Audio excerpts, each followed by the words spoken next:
si on observe cette rivière, on peut voir qu'il y a pas mal d'obstacles sur le chemin de la rivière.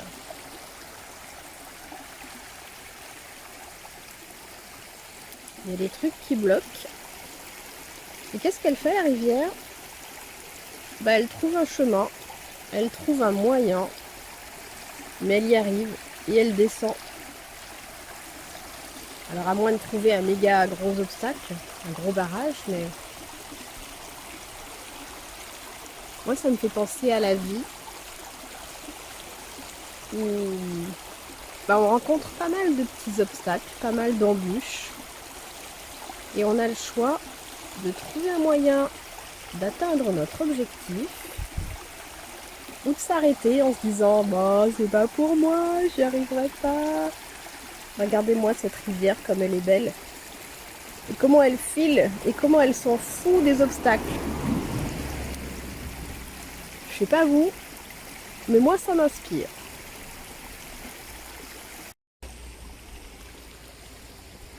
Ouais, je disais que la vie nous amenait pas mal d'obstacles. Il y a les obstacles des événements, il y a les personnes de notre entourage qui nous disent que c'est pas fait pour nous, que c'est de l'arnaque, que faut trouver un vrai boulot, faut passer du temps à autre chose. Et c'est pour ça qu'il faut savoir pourquoi on fait les choses. Là, ça a été un peu dur de me lever ce matin pour partir me promener, faire ma petite balade. Et en fait, je me suis redemandé mais pourquoi je fais ça alors que j'étais encore dans mon lit? Et j'ai repensé à mon corps que je voulais entretenir, à ce petit bout de ventre que j'essaye de perdre. Et je me suis dit ok, c'est pour ça que je fais ça. Et hop, j'ai bondi de mon lit, j'ai sauté dans mes fringues et je suis partie. Il faut vraiment avoir un pourquoi fort quand on fait quelque chose qui nous demande un effort. Un exemple tout bête, je cherche à me faire un bon repas où je me dis je vais me faire mon plat préféré. Et ça demande quand même du temps et du courage si on n'aime pas trop cuisiner, si on n'est pas fan de ça.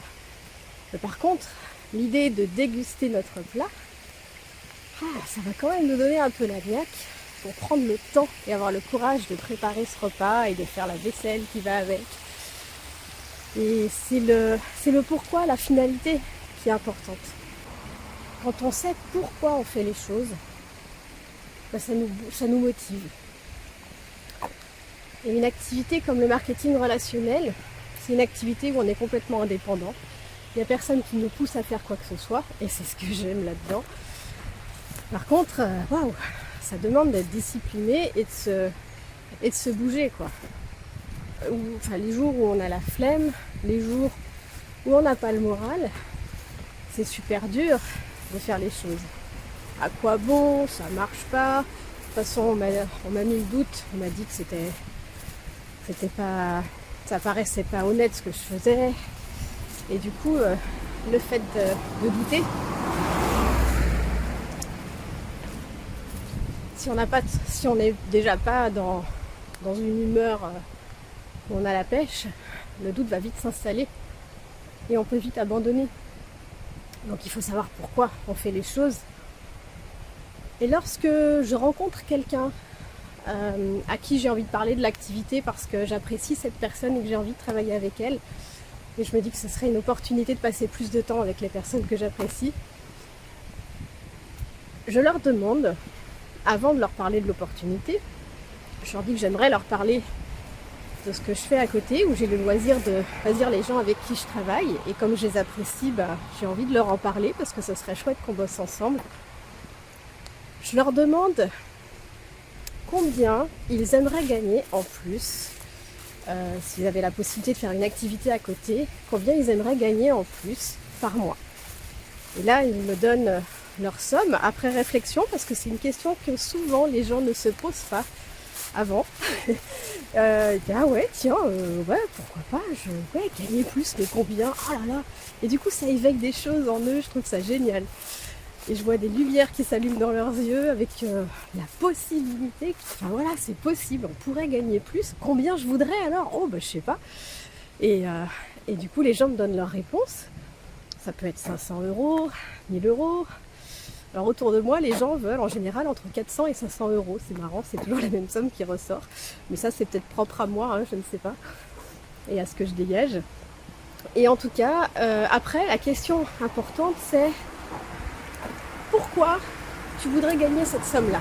Tu m'as dit que tu voulais gagner 500 € de plus par mois, ok. Et qu'est-ce que t'en ferais? Et cette question, elle est super importante parce qu'il va falloir creuser ce pourquoi. C'est ça qui va faire que les gens vont avoir envie de faire une activité, d'y consacrer du temps et de vaincre les obstacles, de passer au-dessus ou à côté. Et les personnes me répondent.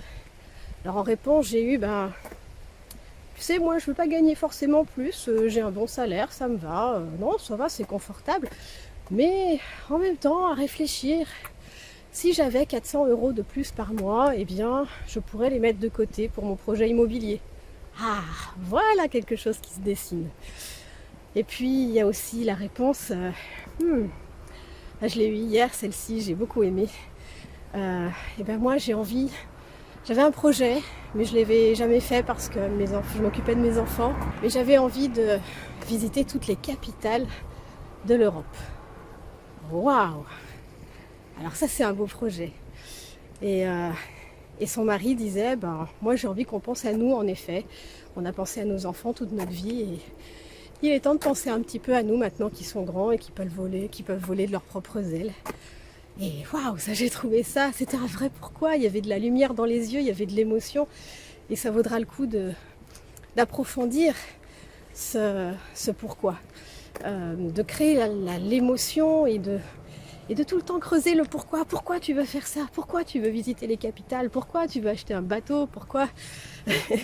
Et en fait, en creusant, on va trouver un pourquoi qui amène tellement d'émotions que les personnes auront des larmes dans les yeux. Un exemple, c'est un homme qui voulait s'acheter un bateau. Son projet, c'était ça. Et quand on lui a demandé pourquoi, parce que j'aime bien naviguer, etc. Et ok, pourquoi t'aimes bien naviguer? Ça te procure quoi comme émotion? Ça fait quoi? Parce que, et puis à force de réfléchir et de le faire parler, il a fini par dire parce que ça me rappelle les sorties en bateau que je faisais avec mon grand-père. Et là, il a eu les larmes aux yeux. Et il voulait un bateau pas juste pour le fun du bateau, non, parce que ça lui rappelait un souvenir important. Et ça, c'était son vrai pourquoi.